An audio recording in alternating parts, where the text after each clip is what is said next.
5, 4, 3, 2, 1, 0.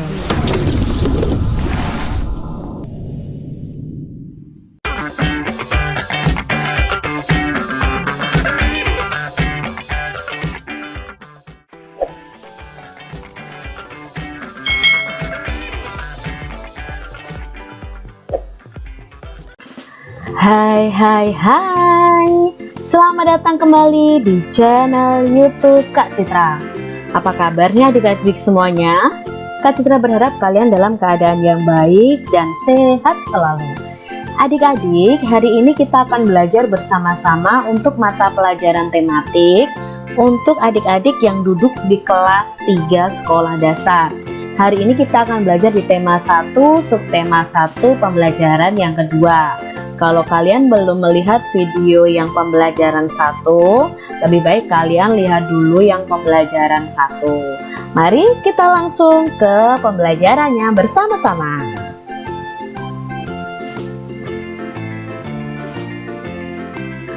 Kamu telah mengetahui ciri-ciri makhluk hidup di pembelajaran pertama. Jadi kamu sudah belajar nih di pembelajaran pertama tentang ciri-ciri makhluk hidup. Ciri-ciri makhluk hidup yang pertama pastinya makhluk hidup itu bernafas. Lalu makhluk hidup itu bergerak, bertumbuh dan berkembang, membutuhkan makan dan minum, berkembang biak dan peka terhadap rangsangan. Jadi ini adalah ciri-ciri makhluk hidup. Kalau makhluk hidup itu tidak bernafas atau tidak bergerak, maka itu bukan disebut makhluk hidup, tapi disebut makhluk yang mati. Makhluk hidup dapat bergerak dengan cara yang berbeda-beda. Kita sebagai manusia, cara bergeraknya itu berjalan menggunakan kaki. Kalau ikan itu berenang dengan siripnya. Cicak merayap di dinding dengan kakinya. Di sini Kak Citra akan menyampaikan cara bergerak berbagai macam hewan ya. Cara bergeraknya ada macam-macam nih. Yang pertama ada yang berenang menggunakan siripnya. Ini pastinya ikan, seperti paus, lumba-lumba dan sebagainya. Lalu ada juga cara hewan bergeraknya dengan terbang menggunakan sayapnya. Antara lain contohnya kupu-kupu, burung, kumbang, belalang, lebah, dan capung. Lalu ada juga yang berjalan dengan kakinya, seperti ayam, burung, itik, angsa, kuda, gajah, sapi. Ya. Lalu ada yang melompat juga, seperti katak, kelinci, kanguru. Ada juga hewan yang cara bergeraknya dengan melata menggunakan perutnya, seperti ular, cacing, juga ada buaya. Lalu ada yang memanjat dengan kedua tangan dan kakinya seperti beruk, yang bergelantungan seperti kera dan orang hutan. Ini adalah macam-macam cara bergerak hewan. Apakah tumbuhan juga bergerak adik-adik? Nah, kita mau cari tahu nih, apakah tumbuhan juga bergerak seperti manusia atau hewan? Cara tumbuhan bergerak. Di sini Kak Citra punya dua gambar, yaitu gambar putri malu, tumbuhan putri malu, dan matahari. Bagaimana gerakan yang dilakukan tumbuhan? Jika kamu perhatikan, pucuk tumbuhan umumnya akan bergerak menuju ke arah datangnya sinar matahari. Jadi bergeraknya itu selalu mengikuti arah datangnya sinar matahari. Gerakan tersebut bertujuan untuk memperoleh sinar matahari atau untuk melindungi diri. Pernahkah kamu menyentuh daun putri malu? Nah, ini daun putri malu ini kalau disentuh, bagaimana posisinya? Bandingkan keadaan daun putri malu di saat siang dan malam hari. Daun putri malu akan segera mengatup nih seperti ini jika disentuh. Dan demikian juga jika udara di sekitarnya dingin atau di saat malam hari. Kalau tidak disentuh akan membuka seperti ini adik-adik. Tapi ketika disentuh daunnya akan mengatupkan. Ini juga termasuk cara tumbuhan bergerak. Contoh lainnya adalah bunga matahari. Bunga matahari ini bergerak sesuai dengan arah datangnya sinar matahari. Di pagi hari, bunga matahari akan menghadap ke timur karena sinar matahari berada di timur saat matahari terbit. Di tengah hari atau siang hari, bunga mataharinya akan menghadap ke atas karena matahari pas di atasnya ya adik-adik ya kalau siang hari. Dan pada sore hari, bunga matahari akan menghadap ke barat karena mengikuti arah cahaya mataharinya.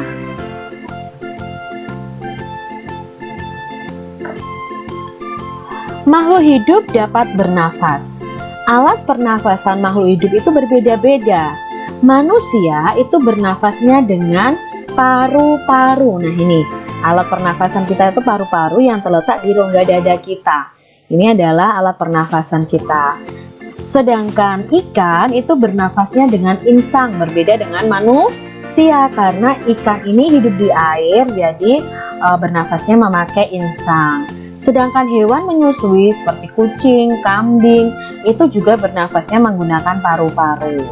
Cacing bernafasnya menggunakan permukaan kulitnya. Jadi pernafasan setiap makhluk hidup itu berbeda-beda. Apakah tumbuhan juga bernapas? Nah, tumbuhan juga mempunyai alat pernafasan. Udara masuk ke dalam tumbuhan melalui permukaan bawah daun, akar, dan batang. Alat pernafasan pada permukaan daun disebut stomata atau mulut daun. Nah, jadi di sini tumbuhan itu juga bernapas. Bernapasnya melalui stomata atau mulut daun. Nah, ada perbedaan antara apa yang dihirup dan dikeluarkan oleh tumbuhan dan manusia.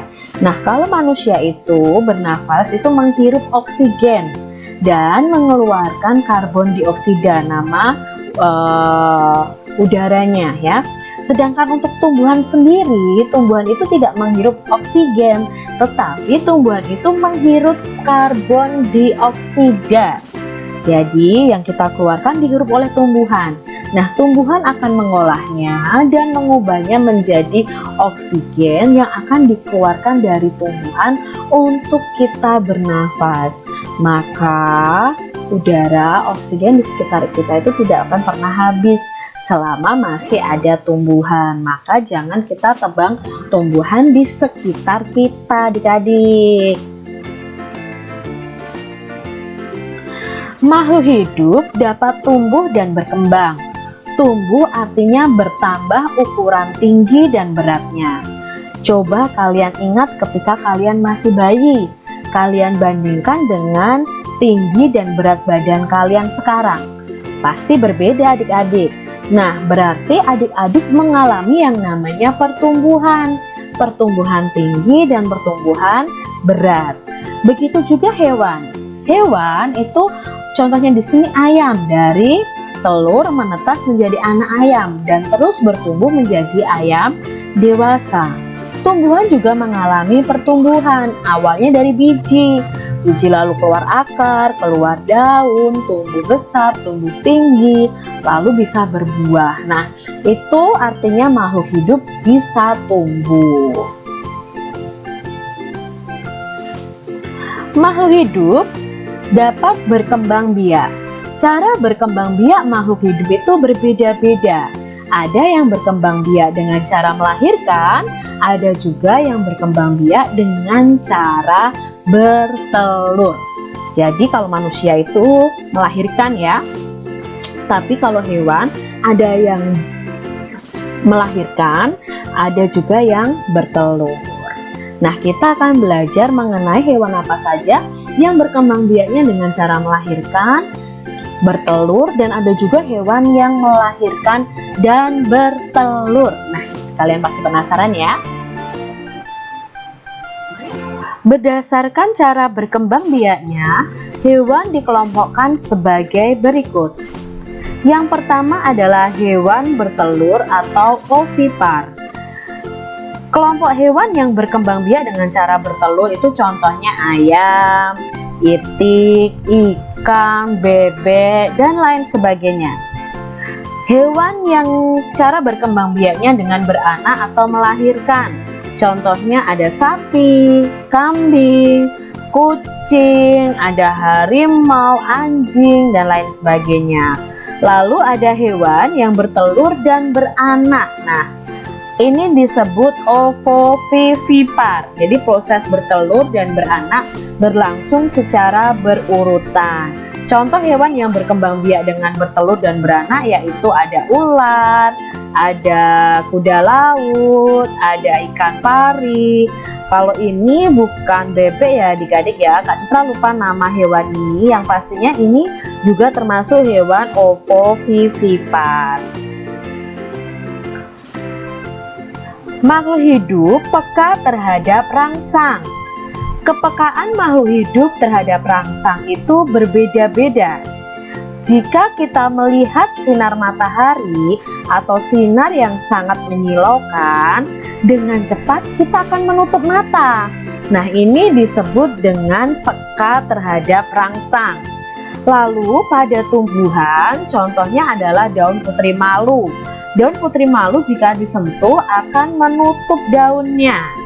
Ada juga buah pada pohon pacar Cina yang akan meletus jika disentuh. Jadi ini adalah buah pada pohon pacar Cina. Kalau itu disentuh itu akan membuka adik-adik. Jadi seperti meletus ya, tapi tidak meletus seperti balon itu tidak, tapi akan membuka buahnya. Lalu pada hewan itu ada landak dan kaki seribu yang akan menggulungkan badannya jika disentuh atau dalam keadaan yang bahaya. Jadi ini peka terhadap rangsang. Manusia adalah makhluk hidup yang paling sempurna. Manusia dapat melakukan gerakan dengan bermacam-macam cara. Perhatikan gambar berikut ini. Ikuti berbagai gerak berjalan dan berlari seperti gambar. Nah, di sini ada gerakan berjalan ke samping kiri, berjalan ke samping kanan, berjalan ke depan, dan berjalan ke arah belakang. Saat kita berjalan ke arah belakang harus berhati-hati ya adik-adik, karena kita tidak melihat ada benda apa di belakang kita. Jadi ketika kamu melakukan gerakan ini harus didampingi oleh guru atau orang tua kalian. Lalu gerakan berikutnya adalah gerakan berlari. Yang pertama berlari ke depan, lalu berlari ke belakang, berlari ke arah samping kanan, dan berlari ke arah samping kiri. Kegiatan berlari juga bisa dilakukan dengan berlari belok-belok dan membentuk lingkaran. Nah, dalam gerakan berjalan dan berlari, saat kaki kita melangkah, otomatis tangan kita juga mengayun. Langkah kaki dan ayunan tangan harus berlawanan arah. Jika kaki kanan yang melangkah, maka tangan yang mengayun adalah tangan kiri. Begitu juga sebaliknya. Lalu cobalah melakukan gerakan gabungan antara jalan dan berlari seperti gambar berikut. Buatlah kelompok yang terdiri atas 5 siswa. Ikuti tahapan kegiatan seperti berikut ini. Buatlah barisan di depan garis awal atau garis start. Kegiatan pertama adalah berjalan menuju garis finish. Jadi berjalan maju menuju garis finish. Sesampainya di garis finish tidak langsung selesai adik-adik. Kalian harus berjalan mundur sampai kembali di garis start. Jadi ketika berjalan mundur, siapa yang paling cepat itulah pemenangnya. Kegiatan kedua yang bisa kalian lakukan adalah kegiatan berlari dari garis start menuju garis finish. Ketika kalian sudah berlari ke arah depan sampai di garis finish, kalian harus kembali lagi berlari mundur dari garis finish menuju garis start. Nah, siapa yang paling sampai di garis start duluan nih karena berlari mundur, maka itulah pemenangnya. Kekuatan kaki menjadi faktor utama keberhasilan dalam kegiatan perlombaan gerak, berjalan, dan berlari. Dalam setiap perlombaan itu selalu ada yang menang dan ada yang kalah. Pemenang harus bersyukur dan tidak boleh sombong. Sebaliknya, yang kalah juga tidak boleh berkecil hati dan harus terus berusaha. Bersyukur pada Tuhan. Semua makhluk hidup yang ada di dunia ini adalah ciptaan Tuhan. Keragaman cara bergerak makhluk hidup juga karena kekuasaan Tuhan. Semua itu adalah karunia Tuhan yang harus disyukuri. Menjaga kesehatan tubuh kita adik-adik merupakan salah satu cara mensyukuri karunia Tuhan. Menghargai kemampuan teman yang lain juga merupakan bagian dari sikap syukur kepada Tuhan. Bersyukur kepada Tuhan termasuk pengamalan sila pertama Pancasila, yaitu ketuhanan yang Maha Esa. Lambang sila pertama adalah bintang. Nah, lambang bintang ini menunjukkan bahwa bangsa Indonesia itu menyatakan kepercayaan dan ketakwaannya terhadap Tuhan yang Maha Esa. Taat terhadap perintah Tuhan dilaksanakan dengan melakukan atau menjalankan setiap perintah Tuhan dengan baik.